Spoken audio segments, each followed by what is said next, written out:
Welcome friends, welcome to new blog. আজকে নতুন recipe try করেছি একটু নতুনভাবে। ভিলেজ স্টাইল চিকেন নাম দিয়েছি, যদিও তেমন কিছু ভিলেজের কিছু নেই। যাই হোক, জাস্ট ফর নাম দেওয়ার জন্যই এই নামটা দেওয়া।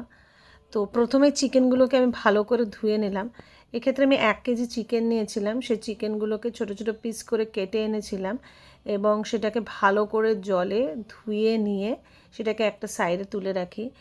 এবার প্রথম আমি চিকেনে ট্রাই করলাম যে ম্যারিনেট করলাম না চিকেনগুলোকে নর্মালভাবে রেখে দিয়েছি। চলুন দেখা যাক কিভাবে চিকেনটা রান্না করি। তো ভালো করে ধোয়ার পরে রেখে দিলাম, বেসিনটাও ভালো করে ধুয়ে নিলাম, কারণ এই সব কাজগুলো সব আমাকেই করতে হয়, তো এগুলো করে নিলাম জাস্ট। যাকে পেঁয়াজ কুচি, যেগুলো আমাদের ইনগ্রিডিয়েন্টস লাগছে, পেঁয়াজ কুচি লাগছে, আলুগুলোকে খোসা ছাড়িয়ে হাফ করে কেটে নিয়েছি, আর নিয়েছি একটু টমেটো কুচি। একটা টমেটোই আমি এখানে নিয়েছিলাম, ভালো একটু বড় সাইজের টমেটো। ওটাকে ভালো করে কুচি কুচি করে কেটে রেখে দিয়েছি। এবার কড়াতে ভালো করে সর্ষের তেল দিয়ে তেলটাকে গরম হতে করার জন্য রেখে দিলাম। তেলটা যখন বেশ ভালো গরম হয়ে গেল, তখন যে আলুগুলোকে কেটে রেখেছিলাম সেই আলুগুলোকে তেলের মধ্যে দিয়ে দিলাম এবং আলুগুলোকে ততক্ষণ অবধি আমি ফ্রাই করব যতক্ষণ আলুগুলো একটু বেশ ব্রাউনিশ কালার হয়ে যাচ্ছে। এবার এই আলুগুলোকে কিন্তু আমি রান্নার সাথে করব না, কারণ আলুগুলো ভালো মতন ভাজা হয়ে গেলে ওগুলোকে তুলে রাখবো। তো আলুগুলোতে যেহেতু আগে নুন হলুদ মাখাইনি, তাই কড়াতেই আমি একটু নুন আর একটু হলুদ দিয়ে দিলাম যাতে আলুগুলোর একটু কালারগুলো ভালো আসে। তো ওগুলো দেওয়ার পরে এখন একটুখানি ভালো করে নেড়ে চেড়ে কিছুক্ষণ টাইম এখন আমি ওকে দেবো যাতে ও ভালো করে ভাজাটা হয়ে যায়। এপিট ওপিট করে উল্টে নেব। হালকা হালকা লাল লাল যখন ভাজা হয়ে যাবে, ঠিক যেমন এরকম ভাজা হয়ে যাবে, তখন আস্তে করে একটা একটা করে আলু তুলে আমি সাইডে রেখে দেবো।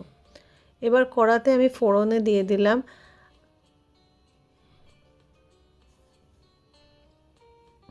এলাচ, দিয়ে দিয়েছিলাম দারচিনি আর লবঙ্গ, আর অল্প একটু চিনি দিয়েছিলাম জাস্ট ফর কালারের জন্য। আমার কাছে যে পেঁয়াজ কুচিটা ছিল সেটা আমি তেলে দিয়ে দিলাম ফ্রাই করার জন্য।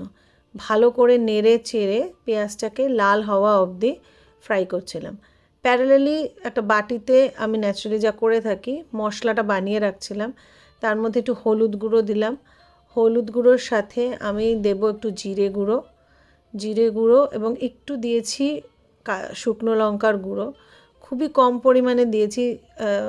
আর দিলাম কাশ্মীরি লঙ্কাটা একটু বেশি দিলাম যাতে কালারটা ভালো হয়। আর সঙ্গে দিলাম আদা রসুনের পেস্ট। এক্ষেত্রে আপনারা আদা রসুন আলাদা করে বেটেও ইউজ করতে পারেন, আমার কাছে ইজিলি অ্যাভেলেবেল ছিল না, তাই আমি আদা রসুনের পেস্টটাই ইউজ করেছি। তো যেরকম বললাম, চিকেনটা কিন্তু আমি এবার ম্যারিনেট করিনি। চিকেনটা ওই পেঁয়াজটা যেটা ভেজেছিলাম সেই পেঁয়াজ ভাজার মধ্যে চিকেনটাকে আমি দিয়ে দিলাম। চিকেনটাকেও হালকা লাল লাল করে একটু ফ্রাই করে নেব সেই জন্য। এবার একটু অন্যরকম স্টাইলে চেষ্টা করছি, দেখা যাক কেমন হয় খেতে।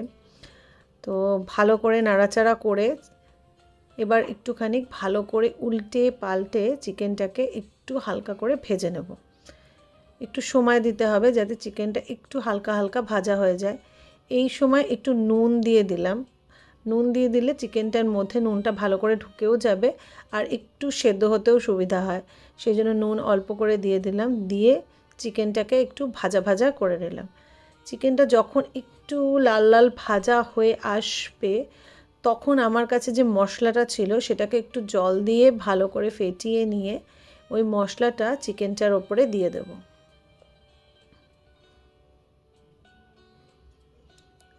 এবার চিকেনটাকে ভালো করে উল্টে পাল্টে নাড়িয়ে নেব যাতে মশলাটা সব দিকে মিশে যায়। মশলাটা ভালো করে মিশে গেলে পরে সেই ছোট টমেটো কুচিটা আমি রেখেছিলাম, সেই টমেটো কুচিটাও আমি চিকেনের মধ্যে দিয়ে দিলাম। এবার আবার করে মাংসটাকে ভালো করে নেড়ে চেড়ে কষার জন্য রেখে দেব একটুখানি, যাতে ভালো করে মাংসটা কষা হয়ে যায় এবং মশলাটাও ভালো করে কষা হয়ে যায়। একটু নেড়ে চেড়ে আমি আলুগুলোকে দিয়ে দিলাম। আলুগুলোকে যেহেতু হালকা করে ফ্রাই করে রেখেছিলাম এবং টুকরোগুলোও একটু বড়, তাই এগুলোকেও একটু সেদ্ধ হওয়ার জন্য দিতে হবে, তাই ওগুলোকেও আমি কড়ার মধ্যে দিয়ে দিলাম, যাতে ওগুলোও চিকেনের সাথে ভালো করে কষা হয়ে যায়। ভালো করে নেড়েচেড়ে রাখছি যাতে কষাটা ঠিকঠাক হয়, মশলাগুলোও কষে যায়। যখন কড়াইতে মশলার থেকে একটু তেল ছাড়তে শুরু করে দেবে, তখন আর একটু ভালো করে নেড়ে চেড়ে অল্প একটু জল আমি মিশিয়ে দেব, যাতে ভালো করে আরেকটু ভালো করে কষাটা হয়। এক্ষেত্রে আমি অল্প, খুব বেশি জল ইউজ করিনি, অল্পই জল ইউজ করেছি, ওই জলের মধ্যে যাতে চিকেনটা ভালো করে সেদ্ধ হয়ে যায়। এবং কড়াইটা ঢেকে দিয়েছিলাম কিছুক্ষণের জন্য, যাতে ওটা ভালো করে সেদ্ধ হয়ে যায়। এই সময় আমি আঁচটা একটু সিম করে দিয়েছিলাম, ফুল হাই ফ্লেমে আঁচটা ছিল না। চিকেনটা অনেকটা কষা হয়ে গেছে এবং চিকেনটার থেকে জলটা অনেকটা টেনেও নিয়েছে এবং জলটা শুকিয়েও এসছে। দেখতে অনেকটা এরকম লাগছে। আমার final output ready. Thanks for watching.